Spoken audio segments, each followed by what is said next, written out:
जय जिजाऊ, जय शिवराय, जय शंभूराजे. आज 14 मे. महान पराक्रमी योद्धे, नीतिमान राजे, संस्कृतचे पंडित छत्रपती संभाजी महाराज यांची जयंती. सर्वप्रथम त्यांच्या पवित्र विचार स्मृती कार्याला, शौर्य पराक्रमाला कोटी कोटी वंदन. महाराष्ट्राच्या गौरवशाली आणि पराक्रमाच्या इतिहासामध्ये छत्रपती शंभूराजांचं कार्य हे सुवर्णाक्षराने नोंदवावं असं आहे. 14 मे 1657ला शंभूराजांचा जन्म झाला.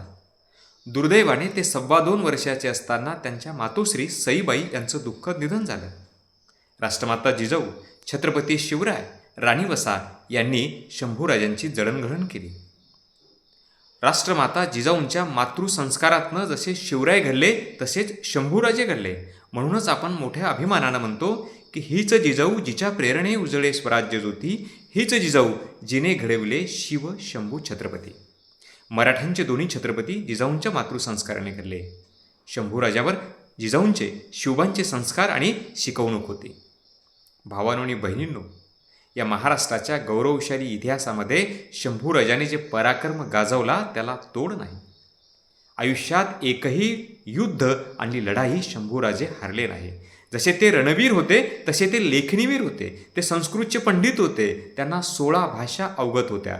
मराठी, हिंदी, इंग्रजी, संस्कृत, फारसी, अरबी, उर्दू, पोर्तुगीज, डच, स्पॅनिश, पाली, हिब्रू, ब्राह्मी, अर्धमागती, भोजपुरी अशासारख्या भाषेवर शंभूराजांचं प्रभुत्व होतं. त्यांनी 4 मुख्य आणि 23 उपग्रंथ लिहिले. खरं तर ही गोष्ट त्या काळामध्ये अतिशय अविस्मरणीय स्वरूपाची आहे. म्हणून नव्या पिढीने छत्रपती संभाजी महाराजांचा शौर्य पराक्रमाचा इतिहास अभ्यासताना हा विद्येचा, त्यांच्या ज्ञानाचा, त्यांच्या विद्वत्तेचा इतिहास देखील अभ्यासला पाहिजे आणि तो आदर्श म्हणून आपल्यासमोर ठेवला पाहिजे. दुर्दैवाने 11 मार्च 1689ला शंभूराजांचं दुःखद निधन झालं. त्यांची हत्या झाली.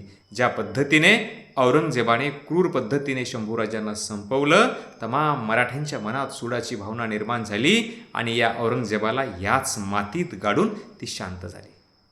जर शिवराय आणि जर शंभूराजे अजून काही वर्षे जगले असते तर या महाराष्ट्राचा नाही तर देशाचा इतिहास हा वेगळ्या पद्धतीने लिहिला गेला असता.